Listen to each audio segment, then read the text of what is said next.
Okay, welcome to our daily posting. So once again, if you are new, please like and share. So before we are going to proceed, let us pray. Our most beloved Heavenly Father, we would like to express our gratitude and thankfulness before you for this morning that we come before you to worship you, to praise you, to give thanks and glorify your name. Thank you for everything. This I ask and pray in the name of our Lord Jesus. Amen. So once again, good morning and thank you for tuning in and welcome to our daily posting. So our sharing for today is nothing is impossible with God. This is taken from the Luke chapter 1 verse 37, right? So as we imagine the celestial body, where God created everything, He created the universe, and then everything is majestic. Everything is awesome. Everything is seemingly miraculously done by our Heavenly Father. Especially taking about our earth. Our earth is floating in the universe, and through the help of gravitational force, we stay, and then we rotate, and then we stay in the universe floating as if floating. And then for us, as we think about these things are very impossible in the human knowledge, in the human intellect. But for God, nothing is impossible.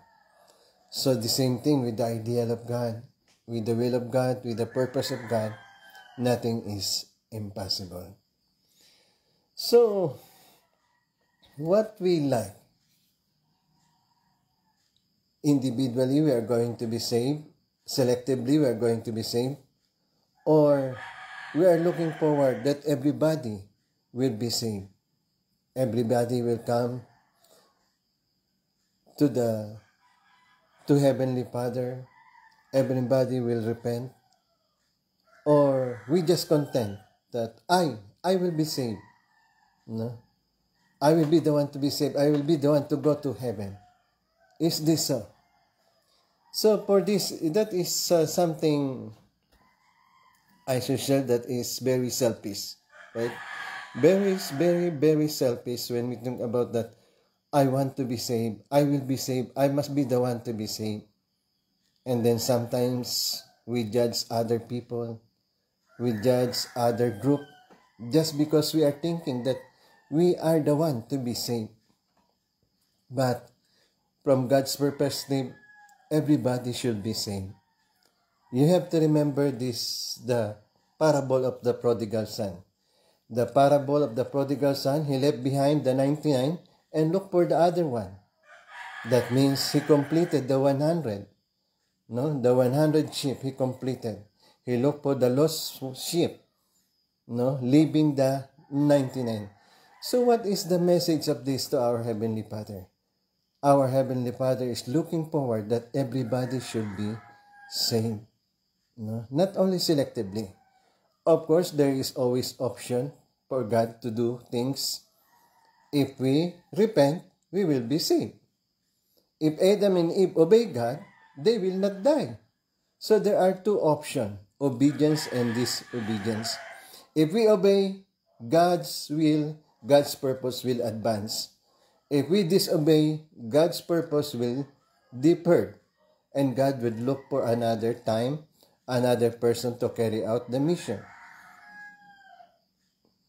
And then, so the same thing.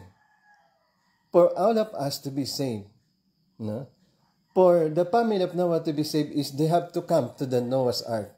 They have to get into the Noah's Ark to be saved. And then the family of Noah were able to be saved. And then also the people in Nineveh, they must repent and able to be saved. And everybody repented from the king down to the animals.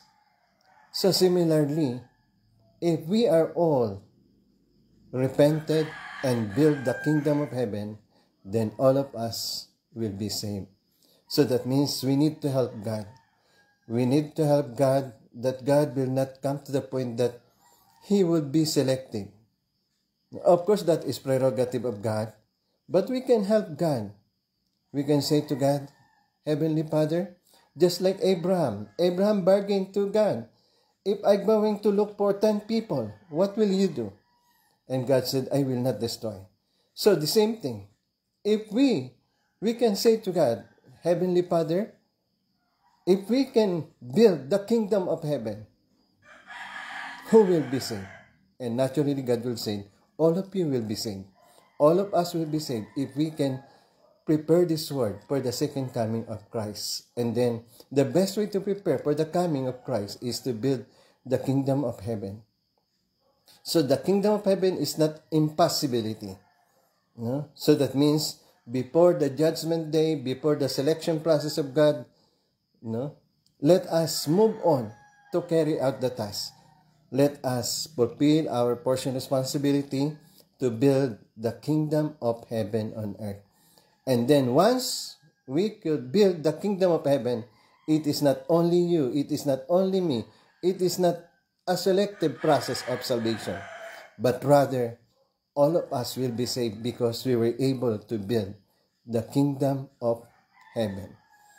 No? If we can build the kingdom of heaven before the second coming of Christ, then all of us will be saved. Okay, once again, thank you very much for tuning in, and I hope to see you again for tomorrow for another edition of our Daily Posting. So let us pray. Heavenly Father, we always pray for the coming of the kingdom of heaven, for the establishment of the kingdom of heaven. Bless us that we could be able to participate, collaborate, and cooperate in building the kingdom of heaven so that all of us will be saved. The next future generation will be happy and will have an heavenly environment, an environment that is full of your love, full of your joy, full of your hope and aspiration. Thank you for everything. This I ask and pray in beloved name of our Lord Jesus. Amen. Okay, once again, thank you very much, and I see you again tomorrow for our daily posting.